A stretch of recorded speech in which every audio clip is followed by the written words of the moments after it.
Salve, salve, sejam muito bem-vindos. Bom, vocês têm notado, né, que nas últimas semanas a gente fez entrevistas muito especiais, mas a de hoje não tem como igualar, porque a gente está falando do grande craque da história da revista Placar. A carreira dele se confunde com a nossa história, né? Ele começou em 1971, um ano depois da revista ser lançada, então as histórias se entrelaçam, são 5 bolas de prata, 2 bolas de ouro, mais de 100 capas, um número absurdo, mas que é verdade, mais de 100 capas da Placar, de 1971 até hoje, um dos grandes craques da história do futebol, o maior ídolo da maior torcida do Brasil e respeitado por todas as outras. É um prazer imenso receber Zico. Obrigado, obrigado por receber a gente aqui. Prazer todo meu, pô.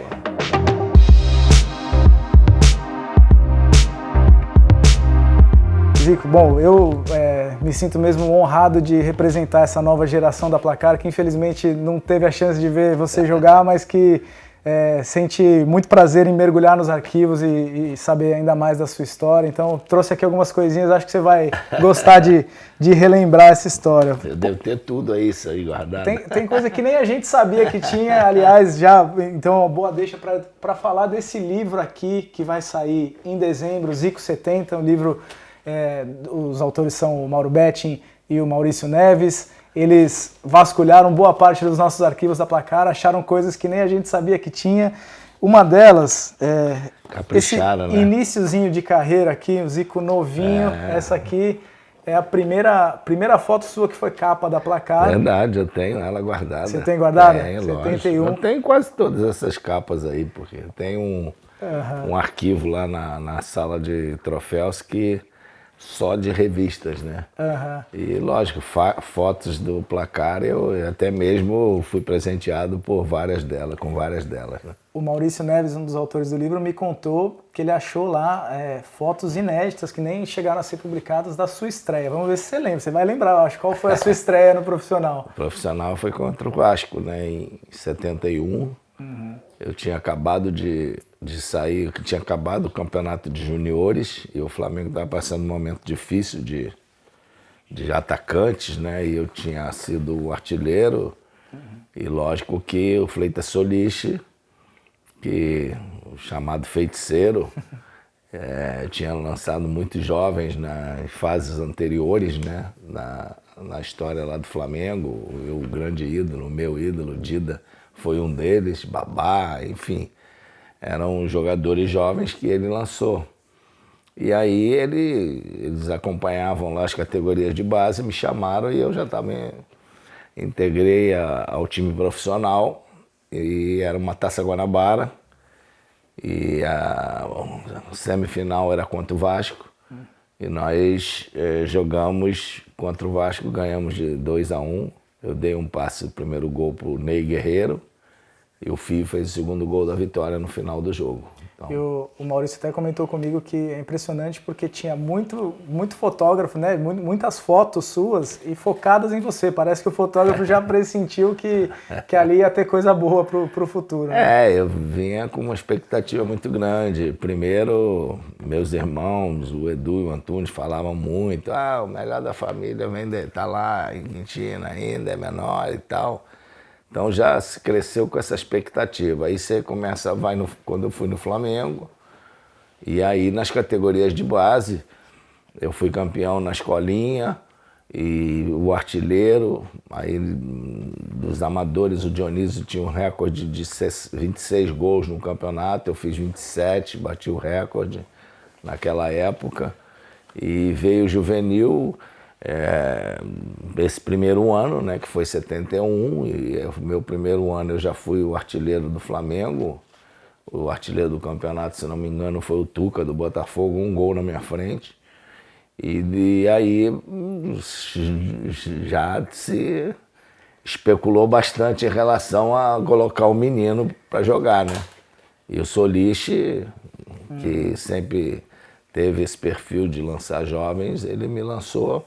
Eu joguei a Taça Guanabara, o Fluminense foi até campeão. No jogo seguinte a gente perdeu no Maracanã de 3-1 para o Fluminense, na final. E depois começou o Brasileiro, né, que na época era campeonato nacional. Eu joguei praticamente titular o tempo todo.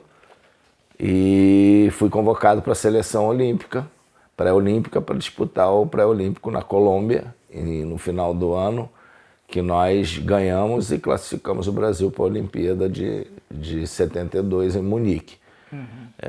Mas eu estava jogando fora da minha posição, né?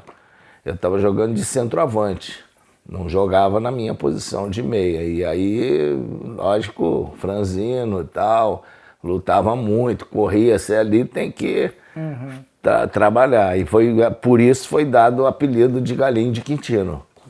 Foi nessa época. Vou te mostrar uma outra foto, essa aqui imagino que seja um arquivo pessoal seu, né? E essa comprova que você sempre foi Flamengo desde pequeno, né? Esse foi um dos primeiros jogos que eu fiz na escolinha. Quantos anos? Eu tinha 14 para 15 anos, era bem franzino. Aqui está a Igreja da Penha, isso é no Campo de Olaria. Foi um jogo, não sei, acho que foi num domingo de manhã. Aí eu joguei, mas a categoria era acima. Mas o Célio de Souza me botou para jogar, eu joguei. O uniforme era maior do que eu. Mas eu lembro bem dessa foto e ficou marcado essa, né? A bola era quase maior do que as pernas. Nem parece que é uma bola de futebol ali de tão grande. Isso aqui é a foto, né, do seu do meu trabalho, né? do meu trabalho, Foram 2 períodos de 3 meses, foram 6 meses de trabalho. 3 meses que exigiram bastante, porque eu morava muito longe, né, em Quintino, eram 2h30 de ônibus, pegava 2 condições. E eu tinha que sair de manhã cedo, tipo 6 da manhã, 5h30 às vezes. Aí até a Central do Brasil, pegava o trem, pegava o ônibus e ia para Gávea. Aí treinava 9 horas até 10h30 e tomava banho e ia direto para a escola, que eu estudava no centro da cidade de meio-dia às 5. Aí acabava a escola, eu voltava para o Leblon para fazer esse trabalho de academia com o Franca Lassi. Ficava basicamente de 7 horas até quase 9 horas da noite, mudava de roupa e vinha para Quintino. Então eram 3 vezes na semana, isso foram 2 períodos de 3 meses. E nesse período eu não estava jogando, e às vezes tinha um jogo amistoso só nos finais de semana e tal, então deu para me dedicar somente a esse trabalho. Sem esse tratamento, você acha que teria tido muita dificuldade para... Não é que eu teria dificuldade, eu acho que eu teria o biotipo que eu tenho hoje. Só que não teria uma musculatura tão preparada como aconteceu. Quer dizer, eu, na minha família, não tem só o Edu que é pequeno. O Tunico tinha 1,90 m quase. O Antunes sempre foi muito forte e fez paraquedismo, aí já viu. O Nando, eu e o Edu, a gente é mais franzino. Mas poderíamos ter, a altura poderia ser a mesma. Agora, essa preparação foi para dar um pouco de sustentação e base para que eu acelerasse esse processo, sabe? Então isso, lógico, me ajudou muito na minha carreira, mas teve um lado ao contrário no final da carreira, porque eu, com os músculos muito atrofiados, não tinha muito trabalho de alongamento naquela época.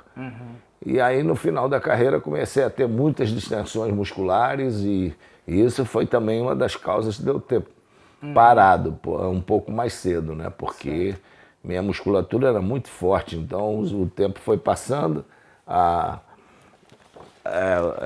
o futebol mudando, e aí cada exigência maior, e com isso eu comecei a ter mais problemas musculares do que o normal, né?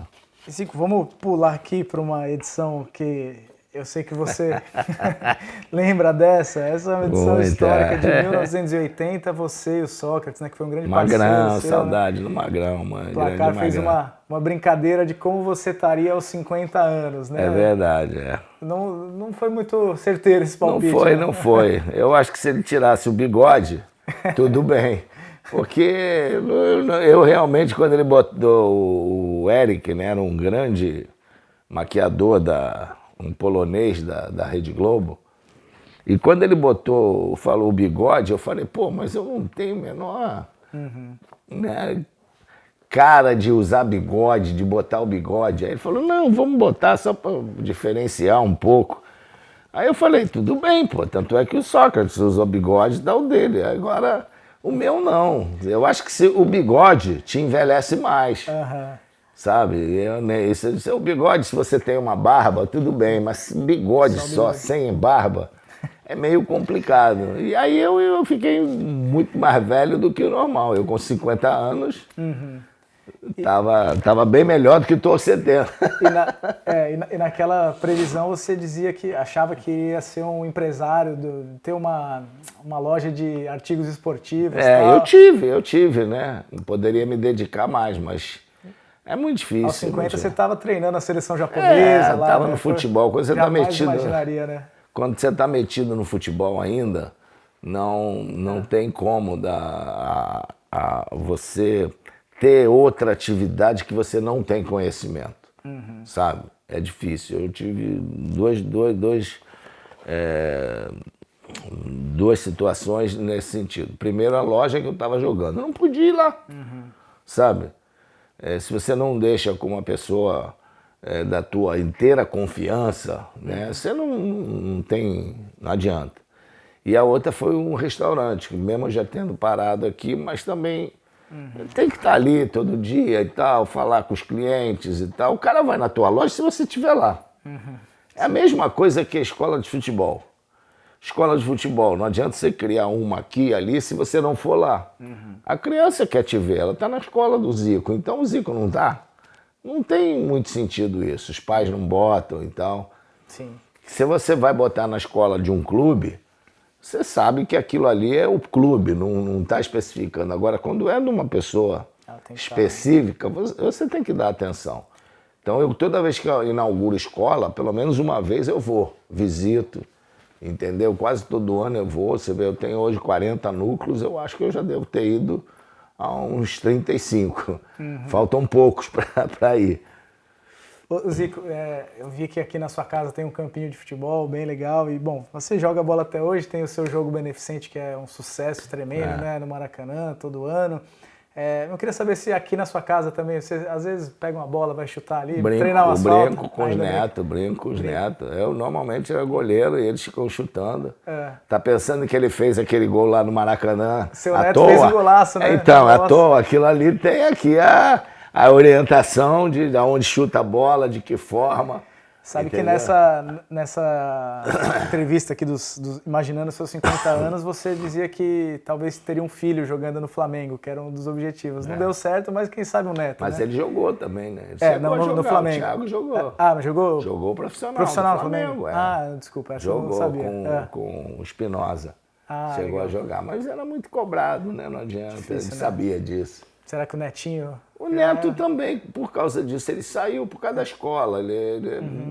Hoje em dia, o garoto de uma base de 13, 14 anos, ele já tem que levar uma vida de profissional. Você tirando da escola, mas o Felipe estava numa escola britânica. Aí você estuda de 8 da manhã a 3 da tarde. Não dá. E o garoto...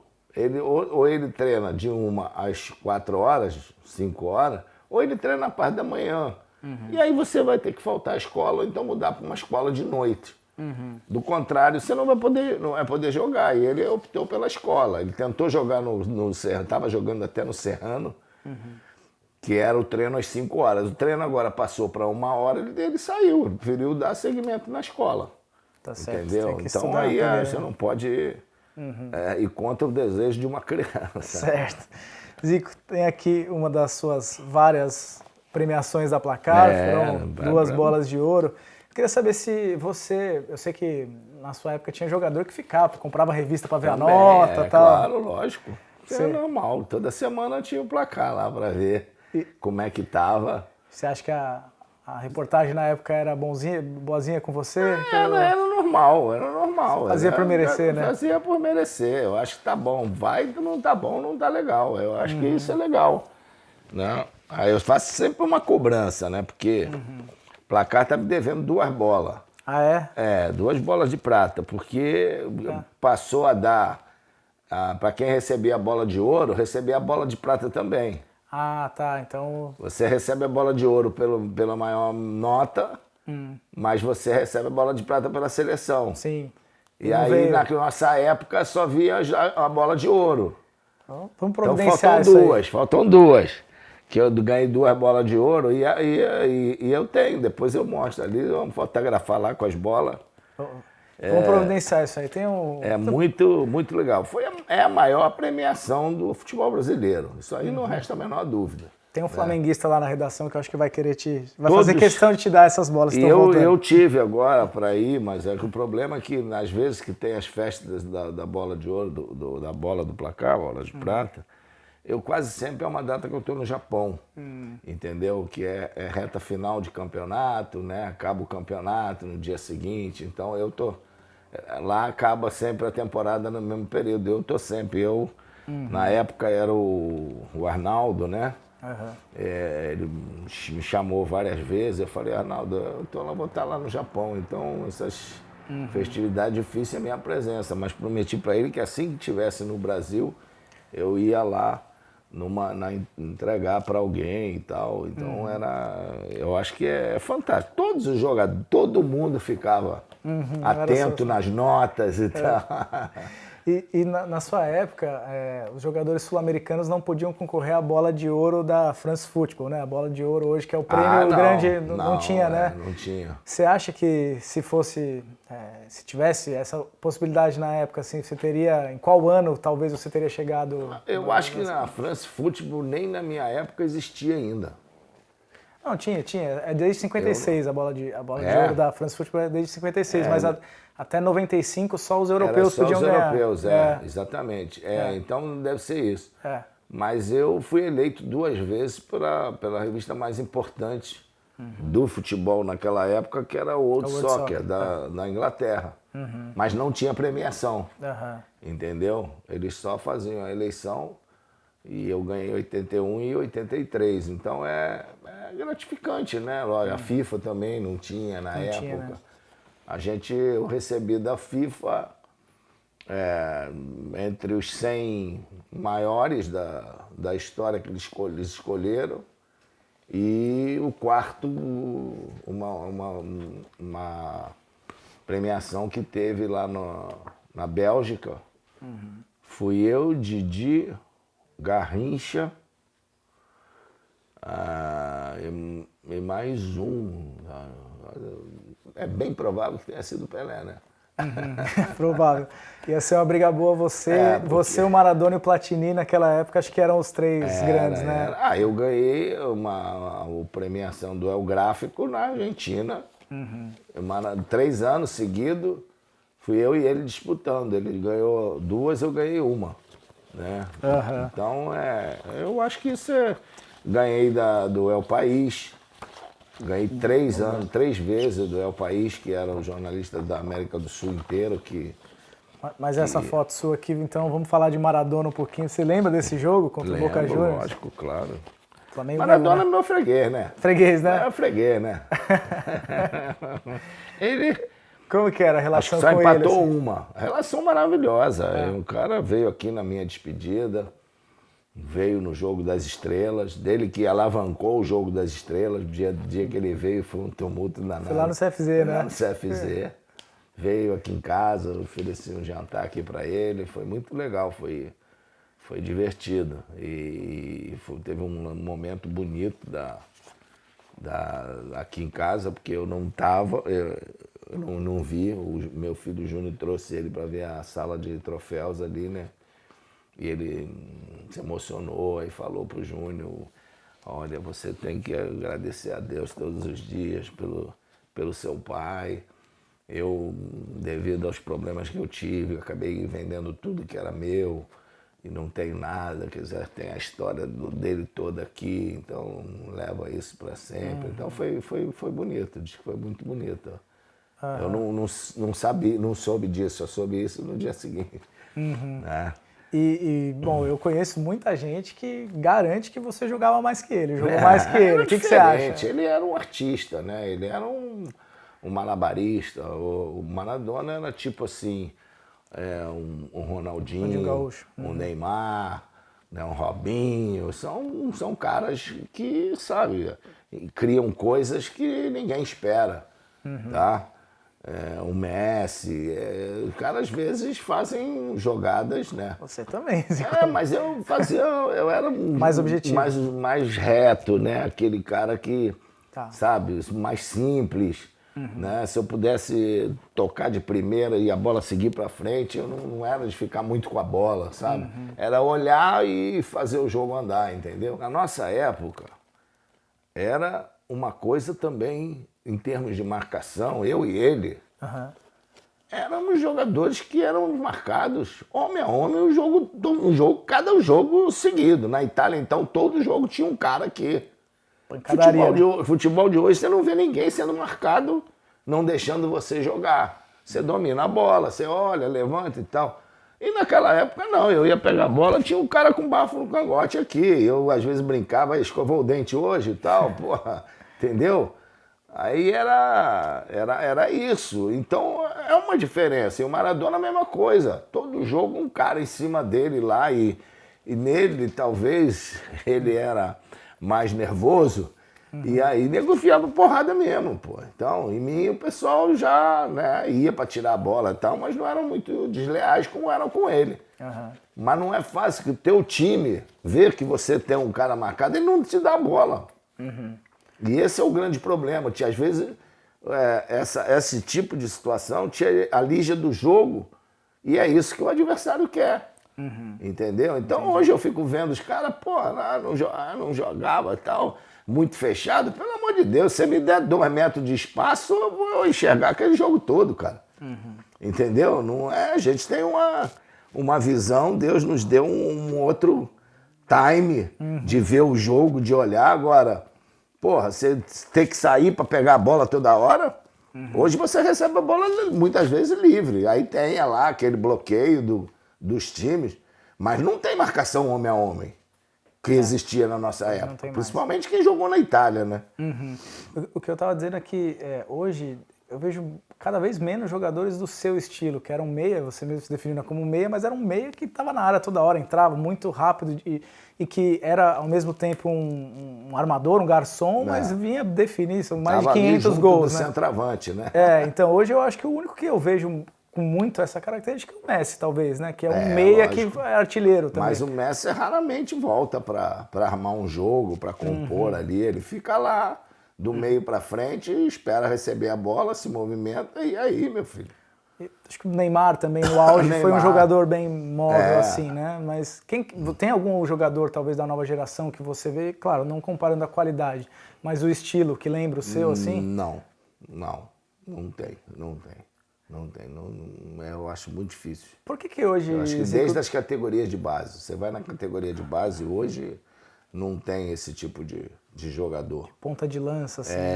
Cara, a própria formação tática está extinguindo esse tipo de jogador. Vai todo mundo pro lado, né? Vai vira todo pontinha, mundo pro lado, vira meia e tal, armador, mas não tem o cara de penetração, o cara que acompanha até o batedor de falta, não tem, pô.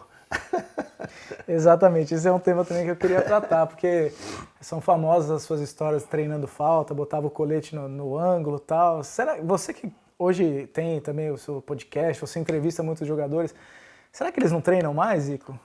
Não deixam eles treinar, e aí acabam se acomodando também, né?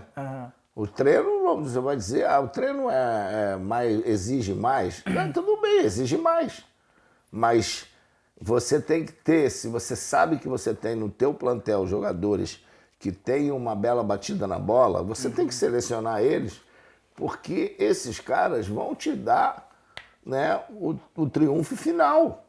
Porque vai ser uma bola parada que pode decidir um jogo que está em dificuldade e tal, numa falta. É lógico que hoje que se cria muita dificuldade, jogadores pulam na barreira, Goleiro, dizem que o goleiro também melhorou muito o nível, né? O goleiro, pô, cresceu de envergadura. Você vê, os goleiros hoje saem mais rápido, treinam.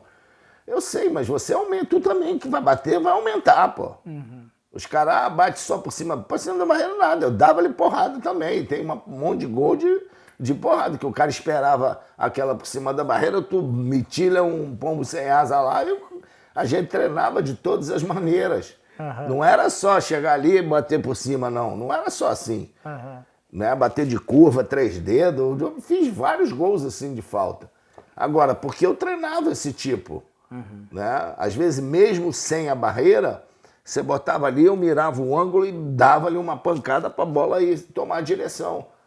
E a repetição te dá muita confiança, segurança.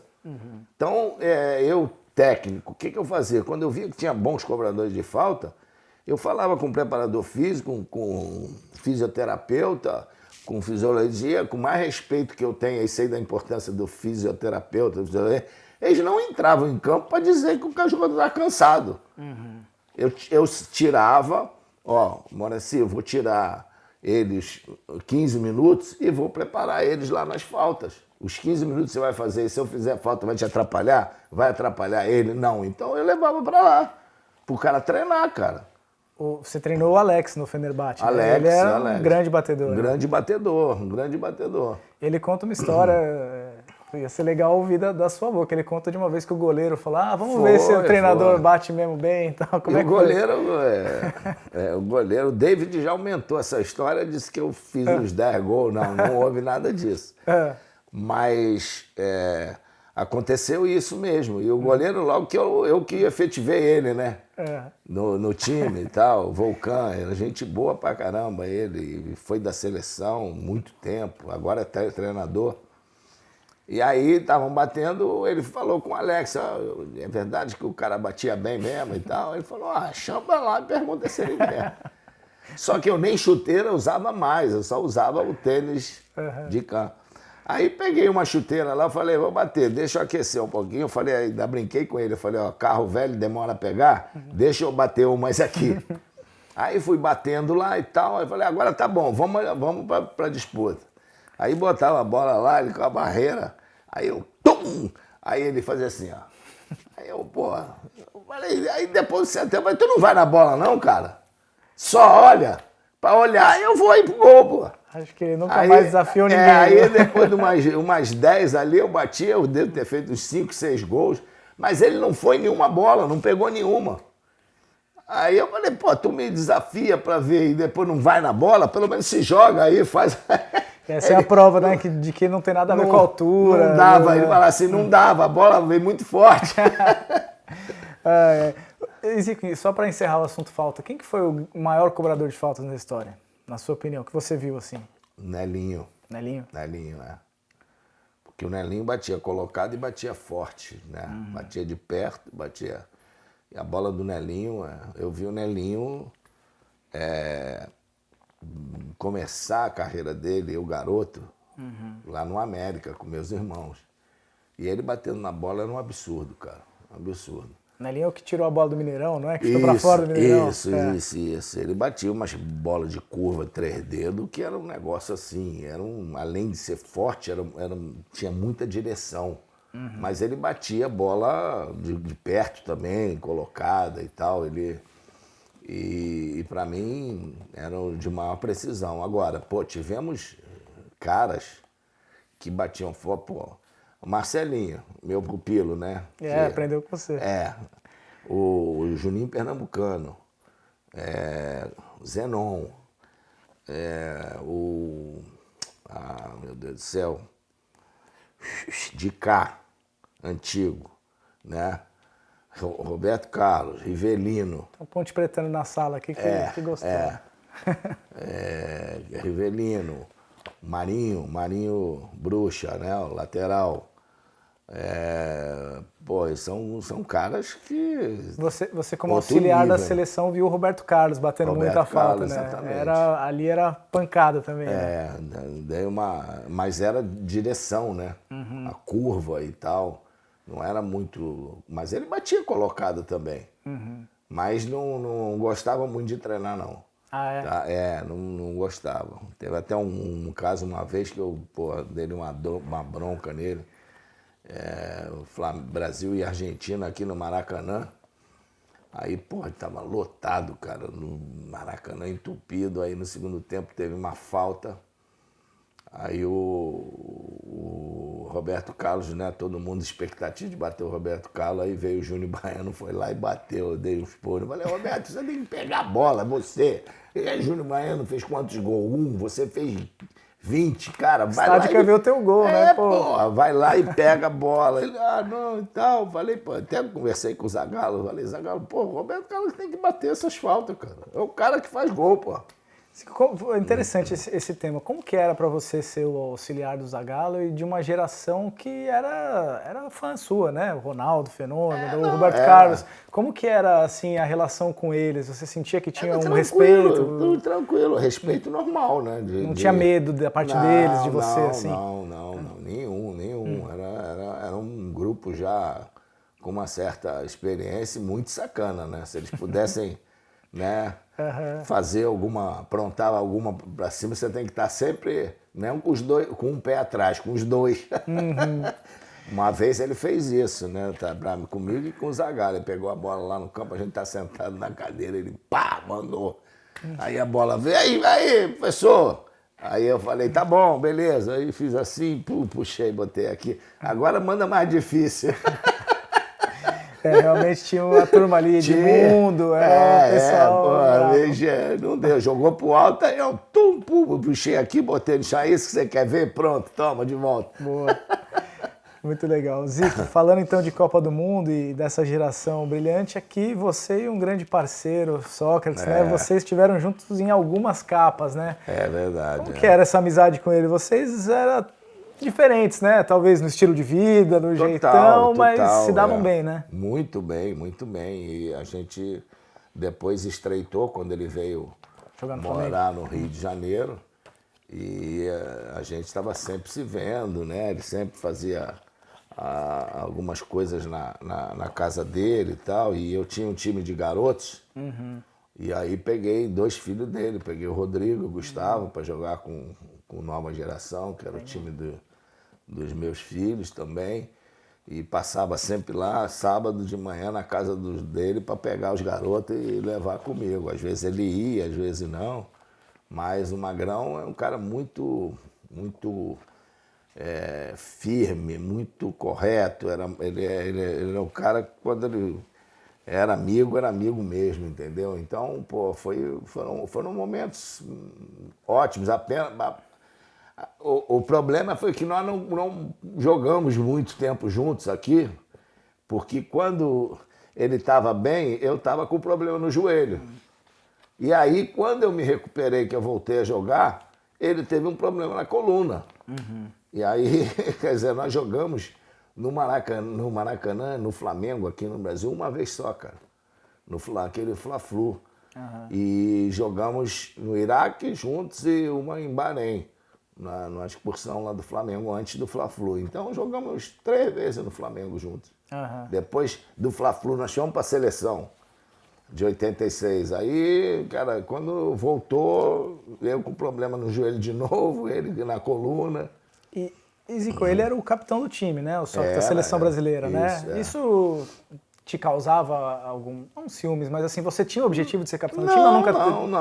Não. Nunca teve problema? Não, nunca tive problema. Eu fui capitão no Flamengo por acaso, porque a gente que está ali numa certa posição você tem que estar preocupado com outras coisas, cara. Tá. Entendeu? Você não. É o jogo, você é o cara que tem uma liderança normal, independente de ser capitão ou não. As pessoas te respeitam, os árbitros te respeitam, mesmo se você não é o capitão. E o Flamengo, eu fui capitão porque foi um pedido dos próprios jogadores, cara. Que era o Carpegiani, né? E o Carpegiani virou o técnico e eu já estava lá com meus quase 30 anos, já estava mais maduro e tal. Então no clube você está vendo todo dia aí, mas na seleção não. Na seleção Tá? Eu acho que ali é o tal negócio. Eu cheguei a ser capitão algumas vezes na própria seleção, mas mais por causa da idade e do tempo, mas não com essa intenção, né? Não tem nenhum problema, não. Aquele grupo que, enfim, fez a torcida se ilusionar, né, com o título, principalmente em 82, mas também em 86. São coisas do futebol, a gente está vendo agora essa geração nova, né? O Brasil já está chegando agora a 24, vai igualar o período, né? Assim, você vê alguma semelhança entre a seleção atual, de bater na trave, dar um azar, essas coisas, ou você acha que talvez essa não merecia mesmo? Que naquela época todo mundo jogava no Brasil, agora todo mundo joga na Europa. Não tem mais jeito, né, Zico? Não tem mais jeito. Com 18 anos eles estão lá. Verdade, é verdade. Você vê um quarteto desse, né? Você vê o que poderia representar os times brasileiros naquela época. Né? Cada time tinha uma esfera agora, e os outros também. Cada time tinha 3, 4 que eram jogadores de um nível acima e todos eram da seleção. Agora, por exemplo, o Reinaldo, que era um jogador que seria um titular absoluto de qualquer seleção, pelo que ele jogava. Para mim, eu sempre digo que foi um dos que, se não tivesse tido os problemas no joelho, mais se aproximaria do Pelé era ele, que jogava demais. Aí, pô, o cara tava bem na seleção nossa, na eliminatória. Aí, pô, machucou o joelho, teve problema e tal. Aí também ele mesmo fala que meus problemas com o Tele foram mais fora do campo do que propriamente jogando e tal. O Tele adorava ele também, então, cara... E aí acabou que ele não, na época da Copa do Mundo não estava na sua melhor condição, né? E foi um grande desfalque. Tanto é que nas eliminatórias o Tele, na de 82, né, que ele jogou Bolívia, Venezuela e tal, ele jogou aí. Algumas vezes o Sócrates jogava de centroavante, não tinha um outro centroavante para, sabe?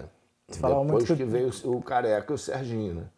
Que também o Careca também não foi para a Copa, né? Teve esse azar, né? Em 82, tanto o Reinaldo quanto o Careca. Treino, né? Ele machucou no treino, mas o Serginho era o artilheiro Serginho, brasileiro, né, pô? Da época. Isso que você falou, os jogadores jogavam nos clubes brasileiros. Hoje em dia a gente ainda vê isso, mesmo que o cara não esteja mais no Brasil, mas que ele é muito ligado a um clube. Quando o técnico convoca, às vezes rola, o palmeirense não gosta que convocou o corintiano, o flamenguista não gosta que convocou o cara do Fluminense.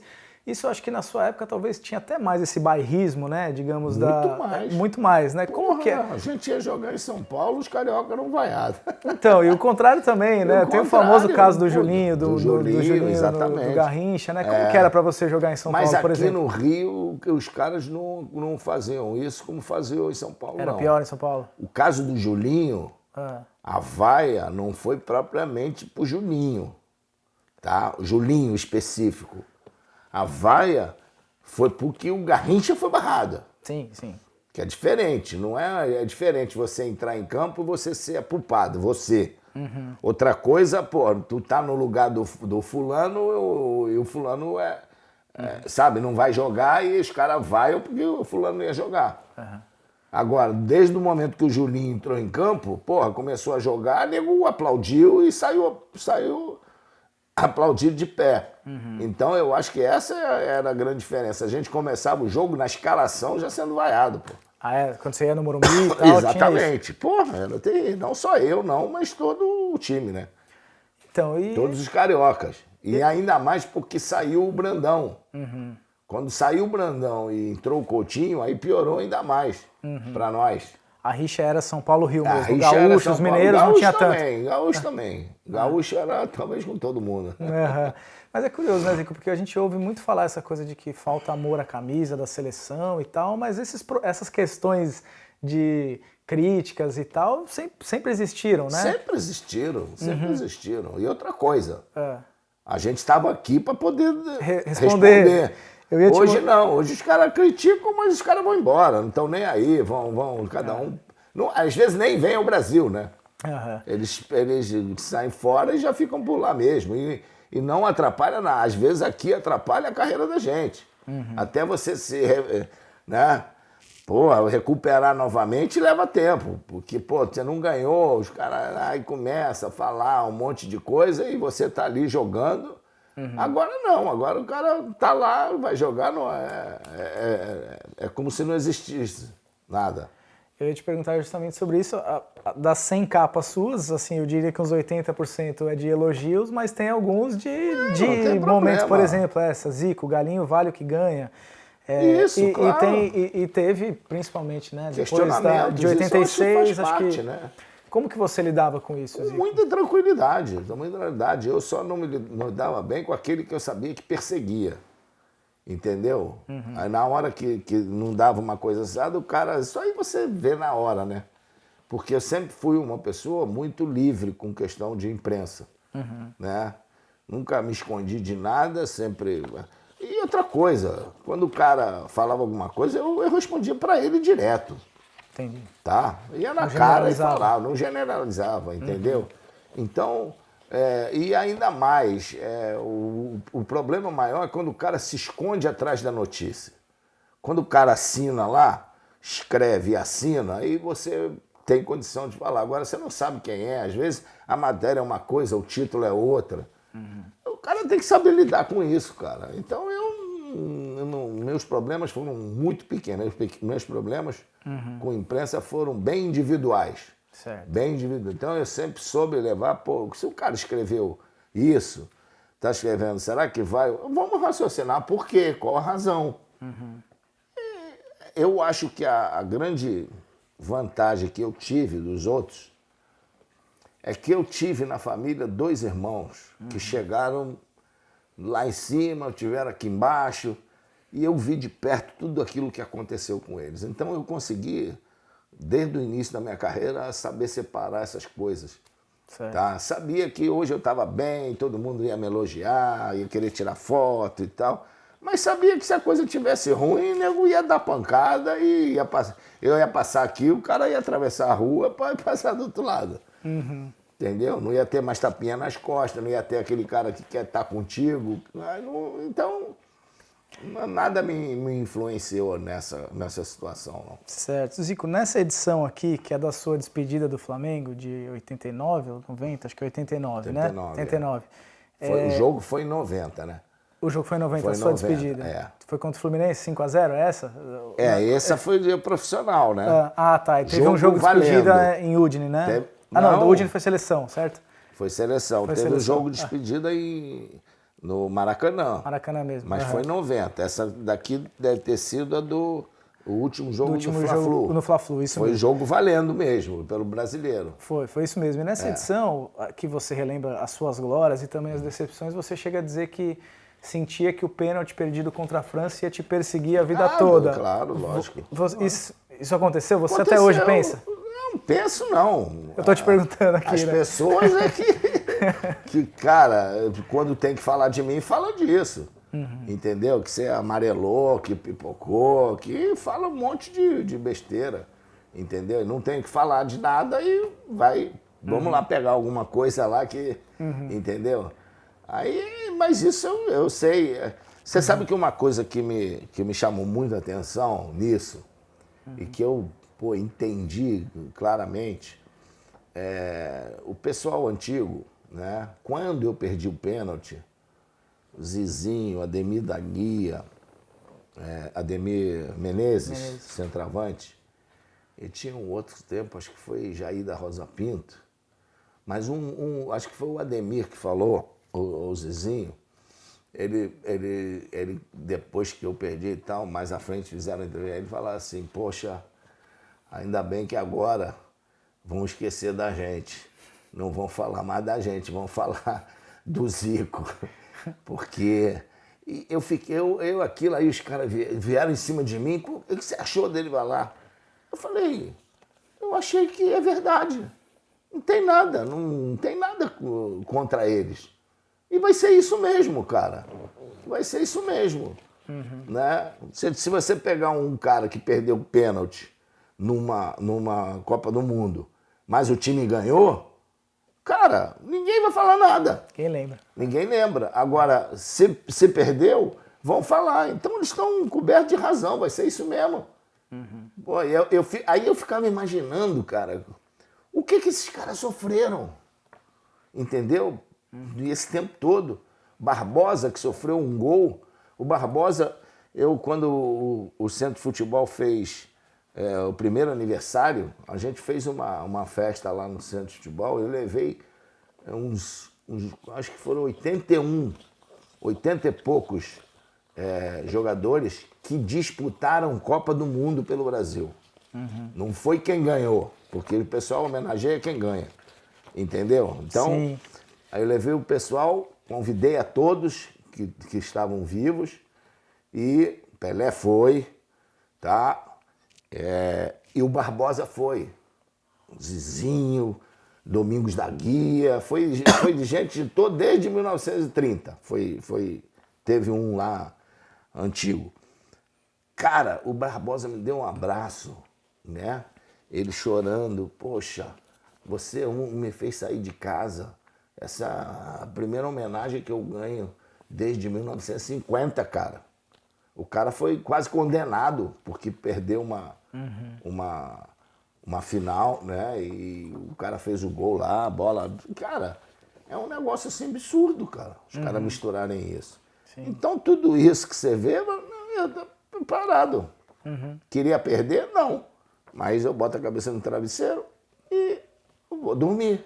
Foi por causa daquilo que o Brasil perdeu? Não. Deixou de botar uma vantagem. Sim. Quem ia dizer que a França não ia empatar o jogo? Agora, na hora da disputa, quem foi lá bater? Se o Tele era o único que podia dizer para mim, pô, você já perdeu um, é melhor não bater. Eu falei, não, olha, se não tiver ninguém para bater, eu bato, não tem problema. O Platini errou esse dia, não errou? O Platini errou, foi. Ninguém lembra, porque passou, né, o que você falou. Ninguém cobra ele por isso. E acabou o Sócrates perdendo e o Júlio César, que junto comigo fomos os melhores aproveitamentos na véspera, ele perdeu também. E aí a gente foi eliminado. Então, cara, isso é um frango que você leva, é um gol que você perde no ataque e tal. Foi uma chance desperdiçada. Mas aí não, o Brasil perdeu porque perdeu. Quem é que diz? Todo mundo. Brasil e França era a final antecipada. 3 dias depois a França levou uma pancada da Alemanha e foi embora para casa também.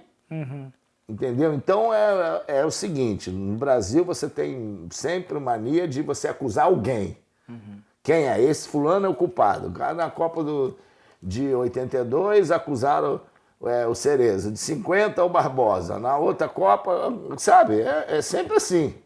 Mas tudo bem, cara. Eu convivo bem com essas coisas, não tem problema não. Um episódio muito pequeno. Não deixe de dormir por causa disso, não. Episódio muito pequeno perto da sua carreira, né, Zico? Eu acho que essa edição prova isso, né? Que foi poucos anos depois e com uma homenagem. Você citou o Barbosa, que é um grande ídolo do Vasco, e eu queria também falar de outro, dessa rivalidade, dessa amizade tão bonita, né, com o Roberto Dinamite, que foi uma perda grande esse ano, né? Conta um pouquinho da relação de vocês, porque vocês poderiam ter sido, vocês foram, né, digamos, o Cristiano Ronaldo e Messi daquela época de rivalidade, né, eram os grandes ídolos, eram os craques. Mas vocês se davam muito bem sempre, né? Desde da categoria de baixo, né? Desde juvenil. Desde 71, né? Que ele estava pelo Vasco e eu pelo Flamengo. A gente jogou 2 anos, depois subimos. E isso aí continuou, né? A amizade das nossas mães que deram um grande exemplo para a gente também, de assistirem jogos juntas, né? Acabava o jogo, eu ia encontrar com a minha, ele encontrava com a dele, a gente tal. Independente de ganhar ou perder. Então, eu acho que a gente nunca precisou falar um do outro, né? Criticar o outro para levar 150 mil pessoas no Maracanã. Né? É verdade. Então, era o que a gente fazia dentro do campo. E o Bob é uma pessoa, acho que a gente demorou a jogar mais tempo junto. A gente nunca perdeu jogando junto na seleção. Então, a gente combinava bem, né? Porque a característica dele me ajudava também. Por pouco a gente não jogou junto no Flamengo, mas, pô, o cara que eu sempre admirei, um cara, pô, muito legal, muito correto, né? Brincalhão, tava sempre de bem com a vida. E foi uma coisa muito chata que aconteceu, né? aqui o problema todo. Talvez ele tenha relaxado alguma coisa em alguns exames que poderia ter feito e ter evitado desde o início, né? Quando a coisa aconteceu, que descobriram, já estava mais complicado, né, para recuperar. Zico, para encaminhar aqui já para o fim do nosso papo, eu queria te perguntar, bom, sobre esse momento atual do Flamengo, né? Porque Zico é sinônimo de Flamengo, do Flamengo vencedor, e talvez a gente não imaginasse que uma geração talvez pudesse ser tão vitoriosa, né, e competir nesse sentido de hegemonia e de vitórias quanto aquela sua da década de 80. Como você tem visto esse momento do Flamengo, que ainda que ganhe muito também, é sempre meio turbulento? Você estava me dizendo que o Flamengo sempre foi assim, né? Cobrança grande, né? Mas o que essa geração atual te traz e talvez tenha semelhanças com aquela da sua época? Eu acho que a semelhança que tem é entender o que é jogar com a camisa do Flamengo. Alguns jogadores foram muito importantes para que essa geração tivesse sucesso. Diego Alves, Diego Ribas, Felipe Luiz, Rafinha, Gabigol, tá? Bruno Henrique. Esses caras, né, eles têm um tipo de espírito aonde eles passaram que se encaixa muito bem no Flamengo, tá? E lógico, se você é o cara que está vindo de fora e você tem digamos já um know-how, um conhecimento de futebol, é lógico que é mais fácil para você entender o que eles querem, o que a torcida quer, como é que é o clube Flamengo. Aí você é aliado a isso, a jogadores de muita qualidade técnica, como o Everton Ribeiro, como a Arrascaeta, que ganhou a confiança no Flamengo. Ele, por mais que o futebol que ele jogasse, não era um titular absoluto no Cruzeiro, não era um titular absoluto na seleção uruguaia, mas com o Jorge Jesus, ele, até no Flamengo, quando ele veio, não era assim, veio o titular absoluto. Aí o Jorge Jesus deu isso a ele. Um jogador com uma qualidade técnica do Rodrigo Caio, cara, que vivenciou um clube vencedor como o São Paulo. Então eu acho que aquele momento que junta tudo, e isso tudo é facilitado ao treinador que vem de fora, porque o cara que tem aquela metodologia europeia, aquele time tinham quase 10 jogadores que jogaram na Europa, vivenciaram aquilo. Então, para convencer os outros de que a mudança ali era grande, foi mais fácil, porque ele contou, o Gerson vinha de fora sem sem ter aparecido bem lá fora, o Gabigol vinha de fora sem ter aparecido muito bem lá fora, o Rafinha já estava com um know-how bom, o Felipe Luiz, o Diego Alves, aí veio o Pablo Mari, o Arão passou um período lá fora, Bruno Henrique jogou lá fora. Cara, então isso tudo, sabe, para os mais jovens, esses caras vieram, foi muito importante, tá? E o Flamengo adotou uma política diferente. Eu, sinceramente, eu acreditava que o Flamengo pudesse estar nessa situação que está hoje, quando começou a pensar na estrutura dos profissionais. Em 2010, que eu cheguei lá, cara, a base, os profissionais da base não tinham local para mudar de roupa no CT. Mudavam de roupa debaixo da arquibancada. A concentração que os garotos moravam era um negócio deprimente, difícil. E só tinha um vestiário que trancavam só o profissional que treinava. E no campo, que não tinha nada terminado. Então, quando eu apoiei essa nova direção, eu apoiei fazendo 2 pedidos. Terminar o CT e nunca mais atrasar salário de todos os funcionários, não é só não. Então, os caras fizeram isso, ficaram aí um bom tempo sem ganhar muita coisa, mas estruturaram o clube. Então, hoje, o que o Flamengo oferece a qualquer profissional, são poucos clubes no mundo que oferecem. Então é natural que você pense, né? Você entenda, pô, eu tô num lugar como esse, ganhando muito bem, não tem nada atrasado. Uma torcida maravilhosa daquela, cara, eu tenho que dar a vida ali, cara. E tem que ser cobrado. Tem que ser cobrado. Pô, a gente quando foi campeão do mundo, quando fomos campeão da Libertadores, campeão carioca, a gente não tinha campo para treinar, cara. Na Gávea. Gávea deu uma praga lá no campo. A gente treinava no campo de terra, de society do lado. Para não sair da Gávea, porque ali, pô, ia ter que ir para a escola de caçar ofício do Exército, tinha que ir para a Avenida Brasil. Porra, vamos treinar aqui nessa terra mesmo e acabou, pô. Tudo peladeiro. Aí a gente ficava ali. E o médico desesperado, não, vocês vão se machucar, né? Eu falei, doutor, todo mundo tá acostumado aqui a jogar no meio da rua, paralelepípedo, pô. Isso aqui, terra batida, não tem buraco, tá ótimo. E era assim. Isso foram 5 meses, cara. Então hoje você treina lá num campo maravilhoso, numa estrutura maravilhosa, vai recuperar, tem tudo do bom e do melhor. Se você quiser tomar café da manhã lá, tu toma. Se quiser almoçar, toma. Quer dizer, você não tem hora para chegar, mas não deveria ter hora para sair.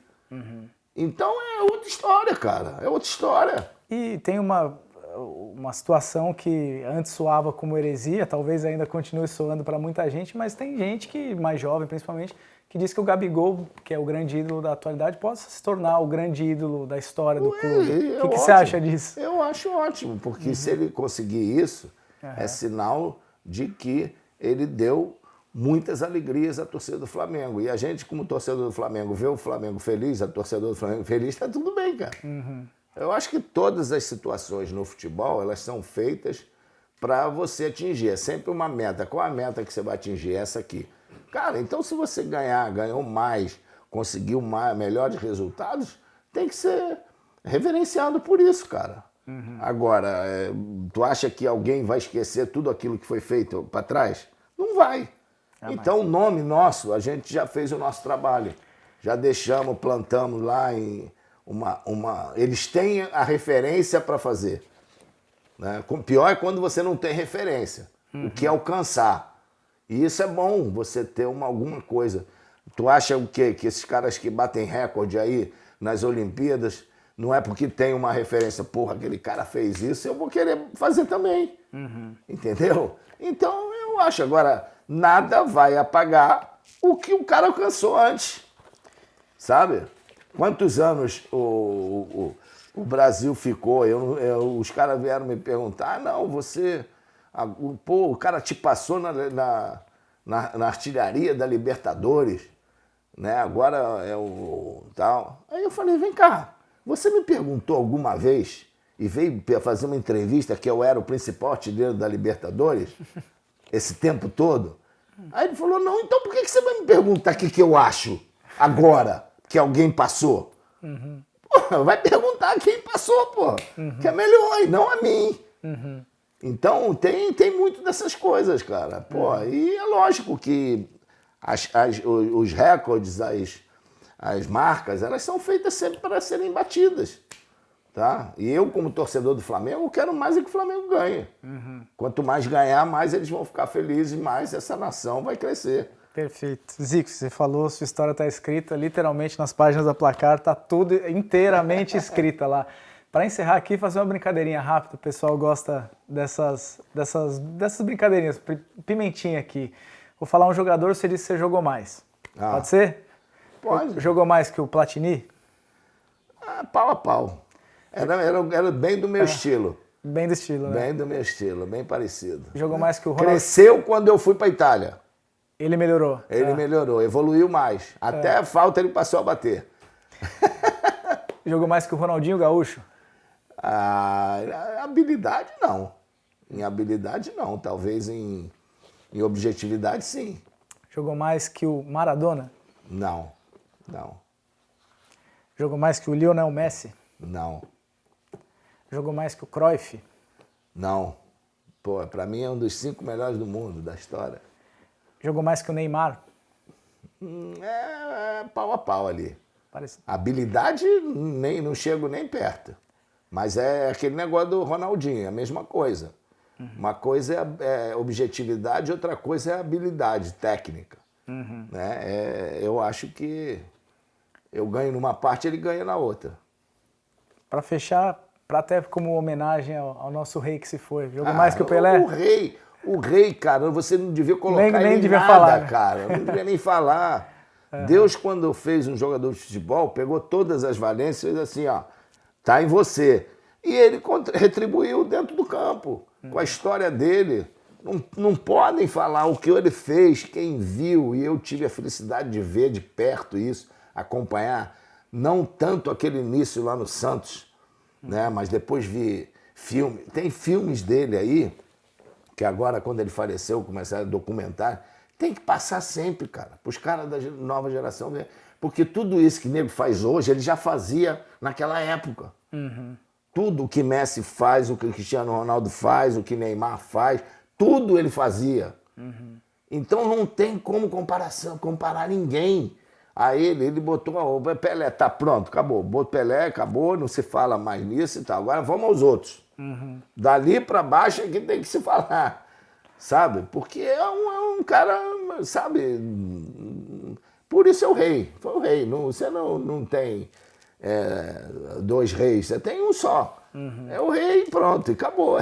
É isso. Mas aqui na Gávea tem outro rei e eu até aproveito no fim aqui da nossa entrevista para dizer que os fãs do Zico, que não são só os flamenguistas, né? Qualquer fã de futebol vai ter a partir de dezembro esse livro, Zico 70. Vocês estão ajudando lá com a foto. A Placar tá... O Maurício Neves e o grande amigo Mauro Betti são caras maravilhosos e com certeza estão sempre pesquisando muito, né? Sim. E eu estou muito feliz com esse. E a capa, a boneca aí tá muito bacana, ficou muito legal. Uma grande homenagem e a gente vai ver a melhor maneira de poder fazer chegar aos torcedores, né, a possibilidade de ter isso dentro de casa. Zico, para nós da Placar é uma honra ajudar nesse livro e poder seguir contando a sua história. Muitos anos ainda virão. Obrigado, viu? Prazer enorme estar por aqui. Prazer receber vocês aqui. Até a próxima. A gente fica por aqui e convido vocês a seguir a Placar TV, se inscrever no canal. Semana que vem tem mais.